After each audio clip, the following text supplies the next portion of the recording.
Mesdames et messieurs, chers téléspectateurs, bienvenue à votre émission H comme hémicycle. La tribune de la représentation nationale reçoit sur ce plateau député Beral Mbaïkoubou, élu de la circonscription électorale du 6e arrondissement pour la ville de N'Djamena. Bonsoir député. Bonsoir. Oui, vous êtes député pour le compte du parti Mouvement des Patriotes Tchadiens pour la République. Ça fait bientôt 10 ans que vous êtes investi comme député à l'Assemblée nationale. Alors, que peut-on retenir de votre mandat, député Beral?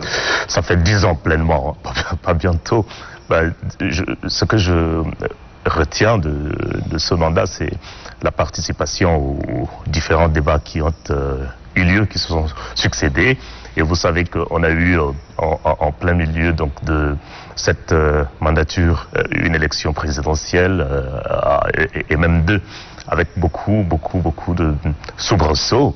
Et donc la participation à tous ces différents débats qui ont jalonné toute cette mandature élastique, il faut le dire, c'est cela qui m'apporte satisfaction et qui me marque. En second lieu, je redis quand même avec amertume que la totalité des questions orales avec débat que j'ai eu à introduire auprès du bureau de l'Assemblée nationale a été systématiquement reporté pour finalement disparaître. Et donc, pourquoi je ne sais pas. Il n'y a que le bureau de l'Assemblée nationale qui puisse y répondre.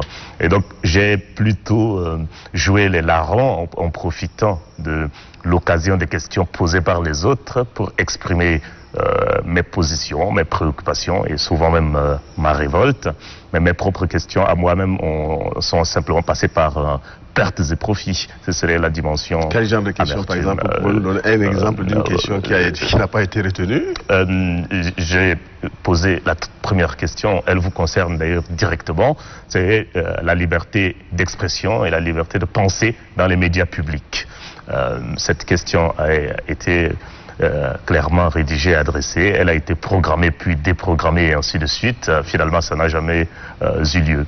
Il y en a eu une autre sur les conditions de détention des prisonniers ici chez nous, au ministre de la Justice. Une autre question au ministre de la Culture au sujet de la façon dont les artistes nationaux sont traités en comparaison avec ceux que l'on fait venir d'ailleurs à toutes les occasions et qui sont beaucoup logés à de meilleures enseignes que nos propres artistes. Je peux vous en donner toute une liste comme cela. Voilà. Et en termes des activités parlementaires, qu'est-ce qui vous a particulièrement marqué l'esprit, député Beral? Ce qui m'a marqué particulièrement l'esprit, c'est que l'Assemblée nationale, c'est une institution donc avec deux axes à mon sens. Il y a un aspect administratif, mais un autre aspect qui est politique. L'aspect administratif me réjouit davantage parce que pendant les 10 dernières années, il faut dire que l'Assemblée nationale a été modernisée dans une certaine mesure. Elle est aujourd'hui logée dans un siège qui lui est propre et définitif. En second lieu, vous n'avez plus besoin de lever la main pour le décompte des présences et des absences ou bien pour le vote. Et il y a eu également des textes assez intéressants qui ont été adoptés. Celui qui me marque particulièrement, c'est le texte sur la parité entre hommes et femmes dans les fonctions nominatives et électives. Même si ce texte me laisse encore sur ma faim du fait qu'on parle d'au moins 30% de femmes dans toutes ces fonctions, alors que les femmes sont la moitié de l'humanité. Pour moi, il fallait le mettre simplement par imposition, que ce soit 50% à tous les postes de responsabilité. Qu'à cela ne tienne, c'est un texte qui est un petit progrès. Pour moi, ça commence par là. Et, même si le fait de rester modeste à 30%, ça fait qu'aujourd'hui, le gouvernement lui-même, qui est géniteur de ce texte-là, ne le respecte pas. Regardez simplement la configuration de notre exécutif actuel. Donc tout ça, voilà une chose qui à la fois me réjouit de par son initiative, mais me laisse sur ma faim quant à la mise en application de cette très très belle initiative. Ça, c'est l'axe administratif.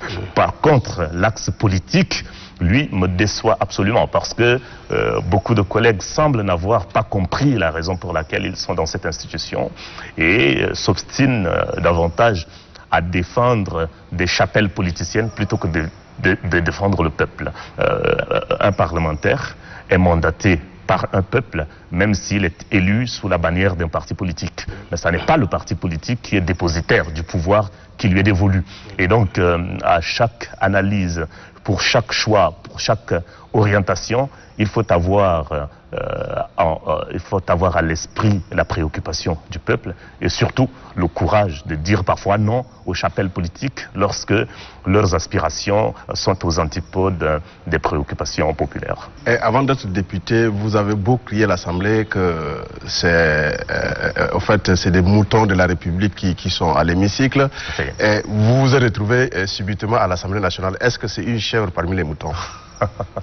Non, la chanson à laquelle vous faites allusion est une chanson qui critique une législature. C'est la deuxième législature sous laquelle le verrou de la limitation du nombre de mandats présidentiels a été sauté. Et à l'époque où j'étais étudiant, j'étais révolté, comme je le suis encore aujourd'hui, par ces types de manipulation. Et donc voilà, c'est le terme de mouton que j'emploie, c'est le suivisme. On ne va pas à l'Assemblée nationale pour obéir à l'œil et au doigt de qui que ce soit, hormis le peuple. Et donc non, je ne pense pas, je suis ni mouton, ni chèvre, ni aucun autre nom d'oiseau. Je le fais, moi je suis très très libre d'esprit et je n'obéis pas à des chapelles, je ne prends pas mes ordres de qui que ce soit pour faire mes choix et mes orientations à l'hémicycle. Particulièrement, quelle a été votre participation d'abord dans... J'appartiens à des commissions. J'appartiens principalement à la commission culture, jeunesse et sport parce que c'est des sujets qui m'intéressent profondément. Un peuple ne peut pas exister sans identité culturelle. Et donc, à chaque fois qu'il y a des textes concernant cette commission-là, j'y participe. Je viens régulièrement également à la commission des libertés fondamentales et de nouvelles technologies. Ça m'intéresse également. Donc à chaque fois, le travail parlementaire, il se fait par participation globale. Lorsqu'il y a un texte appartenant à votre commission ou pas, vous avez la possibilité et la liberté d'apporter des amendements, d'apporter ce que vous pensez pouvoir être une amélioration. Et donc, de ce point de vue-là, tant que faire se peut, lorsque les textes m'intéressent, je participe à mon niveau. Et bien évidemment, lorsque ce sont des initiatives que je considère sans intérêt particulier, bon, je m'abstiens et je reste à distance parce que je n'aime pas dépenser ni mon temps ni mon énergie pour des choses sans aucun impact réel. Mais rester à distance, ce n'est pas une fuite de responsabilité devant la nation que vous représentez? Absolument pas, absolument pas. Je ne fuis pas devant les responsabilités. Et d'ailleurs, je condamne toutes les personnes qui font la politique de la chaise vide, qu'il s'agisse de la politique plus large ou bien de l'hémicycle. On ne fait pas le choix de s'engager pour ensuite esquiver à chaque fois, comme si la politique était une course de virginité morale. Non, ce n'est pas ça la politique. La politique, c'est la capacité à faire des choix. Parce que vous savez, dans la vie, face à toute situation, vous avez trois possibilités, il n'y en a pas plus. La première possibilité, c'est de prendre la bonne décision. La deuxième possibilité, c'est de prendre la mauvaise décision. Et la pire des possibilités, c'est de ne rien prendre comme décision carrément. Alors, si vous vous mettez en retrait pour n'avoir aucune position sur aucun sujet, vous pensez peut-être garantir votre virginité morale parce que vous évitez d'avoir les mains sales, mais vous êtes la personne la plus toxique qui soit pour votre société. Donc, mieux vaut prendre une décision, quitte à ce qu'elle soit mauvaise, à défaut d'être bonne, plutôt que de n'en prendre aucune. Auteur du livre Palais de la démocratie étant de la même législature. Alors, député Béral, quel portrait peut-on dresser de cette législature à travers votre œuvre littéraire? Le portrait que j'ai fait de cette législature à travers mon livre, qui est un essai, un pamphlet même, c'est un livre assez critique, c'est que autant nous avons mis de l'énergie pour moderniser l'infrastructure parlementaire, avec des conditions de travail qui sont améliorées, avec du matériel à disposition, avec beaucoup de formation et de renforcement de capacités pour porter les parlementaires à la hauteur des tâches qui leur sont dévolues. Autant du point de vue politique, nous n'avons pas été très très différents des législatures précédentes. Tout d'abord parce qu'il y a une majorité écrasante à l'hémicycle et une opposition réduite à sa portion congrue. Alors que le Parlement est une institution libre qui devrait, comme je l'ai dit tantôt, travailler à l'aune des aspirations du peuple et non pas de l'exécutif. L'écrasante majorité à l'Assemblée nationale, c'est un couteau à double tranchant. Soit on est là et on vote massivement pour tout et n'importe quoi de manière mécanique parce que le président a donné l'ordre, soit il suffit de s'absenter pour faire chuter le quorum et donc rendre impossible les débats même les plus cruciaux qui peuvent avoir lieu sur les préoccupations de nos concitoyens. Donc vous voyez que voilà, c'est un bilan mitigé, c'est-à-dire bien musclé, un bilan qui n'a rien à se reprocher du point de vue administratif, mais qui a tout à se reprocher du point de vue politique et idéologique. À chaque fois que je vais publier un livre, ce sont des réflexions par rapport à des choses dérangeantes pour ma conscience citoyenne ou ma conscience humaine. Donc ce qu'on peut retenir de ce livre, c'est que l'institution parlementaire chez nous ne fait pas l'effort de prendre son indépendance par rapport à l'exécutif. Je trouve qu'elle est encore en pleine allégeance avec le gouvernement, avec le chef de l'État, avec l'exécutif en général. Et de ce point de vue-là, perd de sa superbe. Vous êtes élu par le peuple, il n'est aucune disposition qui permette à qui que ce soit de vous limoger en tant que Parlement de l'Assemblée nationale. Alors je m'interroge sur les raisons qui motivent les hommes et les femmes qui sont censés animer cette institution prestigieuse, les raisons qui les poussent donc à se plier en quatre pour obéir à des voix autres que celles du peuple souverain et dépositaire du mandat que nous exerçons. En jetant un regard critique sur cette troisième législature, s'il y a lieu de faire des suggestions pour la quatrième législature, quelles seraient donc vos suggestions, député Béral? J'aurais beaucoup de suggestions, mais j'en ferai simplement deux qui me tiennent à cœur. Et la première proposition, ce n'est pas pour m'attaquer à votre émission.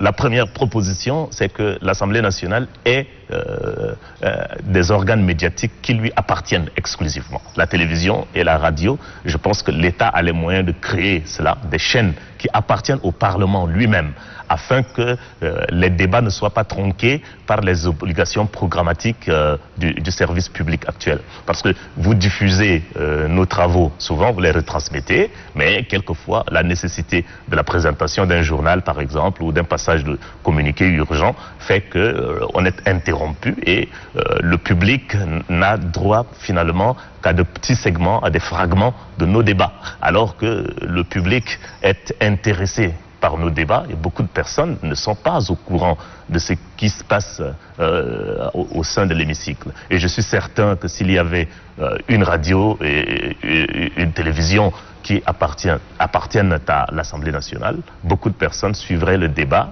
et d'une part, le public serait éclairé sur ce qui se fait là-bas et d'autre part, peut-être que les hommes et les femmes qui parfois tiennent des discours, pour moi, quelque peu en déphasage avec le public. Le fait d'être sous le regard public s'abstiendrait de certains choix et de certaines orientations. Ça, c'est la toute première proposition que je voudrais faire. La deuxième, c'est que l'on libère le mandat parlementaire du joug des partis politiques. Aujourd'hui, alors même que vous pouvez postuler à la magistrature suprême pour être président de la République, vous pouvez être un candidat indépendant, vous ne pouvez pas l'être à l'Assemblée nationale. Pour moi, c'est incongru, c'est complètement paradoxal. Il faudrait qu'il y ait la possibilité pour le peuple de pouvoir se présenter aux élections législatives également en tant que candidature libre.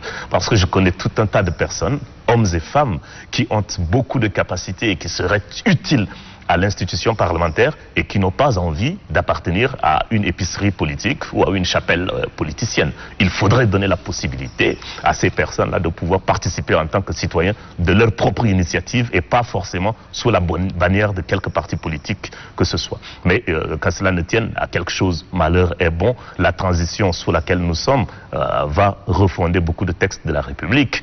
Et si j'ai la chance d'y participer, je me battrai pour que les propositions que je viens d'esquisser soient prises en compte dans les nouveaux codes électoraux ou bien la nouvelle constitution. Au début de cette législature, il a été noté qu'un certain nombre d'intellectuels ont été investis à l'hémicycle. Alors, quelle appréciation faites-vous du niveau qu'ont eu les débats pendant ces 10 dernières années, surtout qu'il y avait assez de grands intellectuels surtout? Oui, oui. De ce point de vue, je crois que le niveau de débat a été acceptable, considérable même, dans certains cas même d'une très belle facture, parce que beaucoup de personnes sont de haute capacité intellectuelle et donc les débats ont été à une bonne hauteur. À ceci près que les débats simplement ne suffisent pas. La qualité des débats ne suffit pas à changer quoi que ce soit dans la vie du public. Encore faut-il que ce qui est issu de ces débats-là soit mis en application pour le bien-être du grand public et du peuple tchadien. Donc le niveau du débat d'un point de vue strictement théorique aura été excellent, il n'y a pas de doute là-dessus, mais encore faut-il se demander ce que l'exécutif en a fait, ce qui en a été fait de toutes les adoptions, les résolutions qui ont été ça et là prises. Je prends un seul exemple. L'Assemblée nationale a diligenté une enquête sur le système éducatif national et avec des conclusions sans concession où tout le monde a établi clairement la finalité que notre école se porte mal, que l'école tchadienne est malade et encore plus malade à l'intérieur du pays qu'au niveau de la capitale.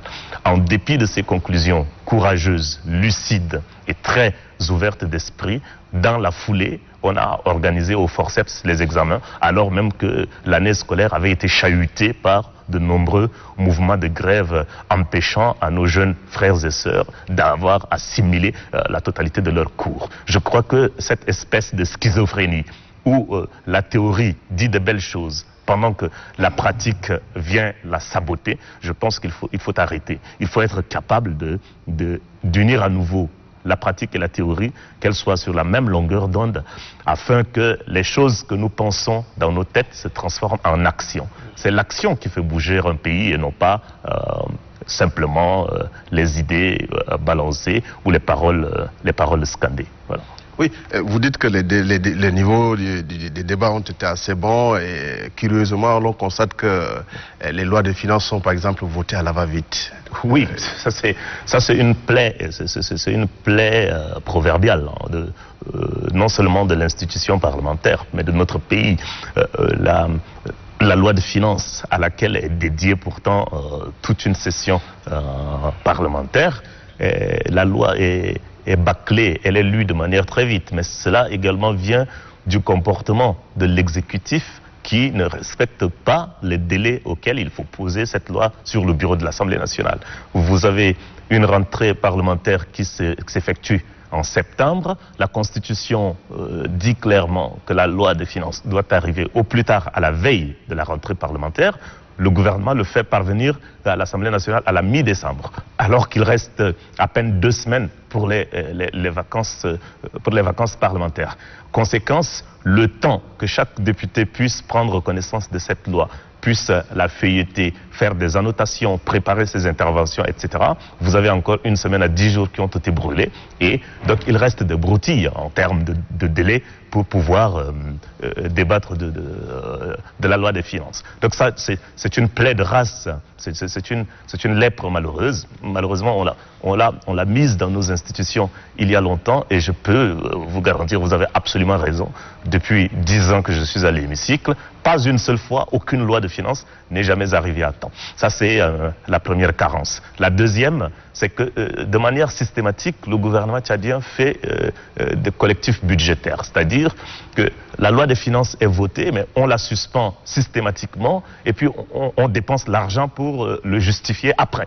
Le collectif budgétaire est une procédure légale, normale. Mais lorsqu'il devient systématique, ça veut dire qu'il y a des problèmes dans la gouvernance financière du pays, dans la gouvernance budgétaire du pays. Donc, du point de vue de nos deniers publics, du budget de l'État, ce sont les deux plaies qu'il faut souligner, mais dont la responsabilité incombe davantage à l'exécutif qu'au Parlement, même si le Parlement a ce tort-là de ne pas taper sur le doigt du gouvernement vis-à-vis de ce comportement. Député Béral, après cette expérience à l'Assemblée nationale, est-ce que allez-vous candidater toujours à la 4e législature à l'issue de cette transition?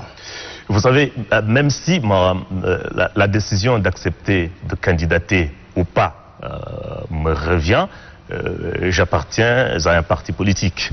L'investiture en tant que candidat aux législatives me vient d'un parti politique si la loi ne change pas d'ici là. Mais sinon, bien volontiers, si je suis investi ou si la loi change, je serai candidat. Parce que moi, je suis passionné de politique. J'ai fait des études de philosophie morale et politique. Et en tant qu'ayant fait de la philosophie, la seule chose que je sache faire, c'est réfléchir et produire des idées. Je ne sais pas faire autre chose. Que je fasse des chansons, que j'écrive des livres, ou que je parle en tant qu'homme politique, la seule chose que je sais faire, c'est réfléchir. Même que quand j'ai donné des cours de philosophie avant d'arriver à l'Assemblée nationale, ça reste dans le cadre de la réflexion. Et je ne suis pas du genre à vouloir être spectateur de la marche de mon pays. Ça ne m'arrivera jamais. Tant et aussi longtemps que je suis debout et que j'ai le souffle, à n'importe quel étage, je ferai de la politique parce que c'est ma passion et parce que je refuse d'être celui qui regarde tourner la roue de son histoire. Je vais être participant, actif de toutes les étapes dans la marche de mon pays parce que, comme je vous l'ai dit tantôt, je préfère toujours prendre une décision que de n'en prendre aucune. Et je refuse d'être un observateur de la marche de mon pays. Donc oui, absolument, je serai candidat encore une fois, mais pas plus. Parce que là également, c'est autre chose que dès que j'en ai l'occasion, je vais introduire dans nos textes, en tout cas en termes de propositions, que cela passe ou ne passe pas. Je suis de ceux qui pensent que les mandats parlementaires également doivent être limités dans leur nombre pour une démocratie absolue. Tous les mandats doivent avoir une limitation à 2. Et puis ça c'est terminé. Il n'y a pas de raison que des personnes, hommes et femmes, entrent à l'hémicycle et n'en sortent qu'à bord d'un cercueil pour aller à Lamadiou, à Toukra. C'est pas normal. Tous les Tchadiens ont le droit de jouer leur rôle à un certain moment de l'histoire du pays. Et il est inadmissible que le nombre de mandats parlementaires ne soit pas limité. La politique n'a que 2 alternatives. Vous faites la politique ou la politique vous fait. Qu'est-ce qui vous a donc marqué négativement dans la vie politique, surtout que vous êtes acteur? Ce qui me marque négativement, c'est que beaucoup d'hommes et de femmes politiques ne comprennent pas que c'est le pays et le peuple qui sont des invariables dans l'engagement politique. Il ne faudrait pas regarder le parti politique auquel on appartient, même si on adhère à une idéologie, même si l'on adhère à un projet de société. Il faut d'abord être un adepte du peuple, il faut adhérer au peuple, il faut adhérer à l'idée du bien-être global avant que d'inscrire cela dans un choix idéologique ou politique. Les hommes politiques et les femmes également d'ailleurs ne le font pas suffisamment.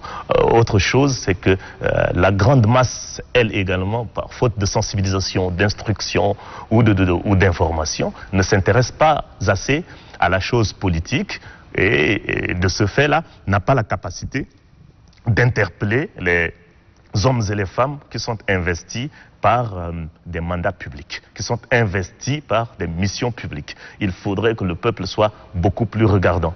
Lorsqu'il n'est pas regardant, la conséquence c'est quoi? Soit on fait des critiques infondées qui sont appuyées sur absolument rien, soit on ne fait absolument pas de critiques parce qu'on se dit, moi, la politique, c'est pas mon affaire. Non, la politique, c'est l'affaire de tout le monde. Même les animaux et les arbres qui votent rarement, moi j'en ai jamais vu même d'ailleurs, les animaux qui votent rarement, même eux, ils sont régis par la politique. Parce que c'est la politique qui décide de quel animal on peut chasser ou pas, quel animal est protégé ou pas, quels arbres appartiennent à quelle catégorie, etc. Donc, la politique, elle fait corps avec le sociétal. Tant et aussi longtemps que les hommes seront organisés en société, ils auront besoin de politique. Et donc voilà, ce qui me marque particulièrement là-dedans, de manière négative, ce sont ces distanciations qui existent entre le public et les personnes mandatées pour exercer des missions publiques. Le peuple tchadien, je voudrais dire simplement que nous sommes à un tournant absolument décisif de notre pays et toute personne qui se sait réfléchissant, lucide et qui aspire au meilleur pour ce pays qui est le nôtre, que nous avons en partage, doit s'investir de manière active pour ne pas rester spectatrice de sa propre histoire. Le Tchad nous appartient à tous. Il n'y a pas ceux qui doivent tenir le guidon et d'autres qui doivent rester le long de la piste pour applaudir la course en quelque sorte. Non, c'est un navire qui nous est commun. Si nous ne participons pas de manière active, alors il risque de chavirer et pour le détriment de tout le monde. Mesdames et messieurs, ainsi prend fin votre rendez-vous de ce soir. Nous venons de recevoir sur ce plateau député Beral Mbaïkoubou. Il est élu de la circonscription électorale du 6e arrondissement pour la ville de N'Djamena, député pour le compte du parti Mouvement de patriotes tchadiens pour la République, MPTR, n'est-ce pas? Un parti fédéraliste. Un parti fédéraliste. Au revoir et à la semaine prochaine.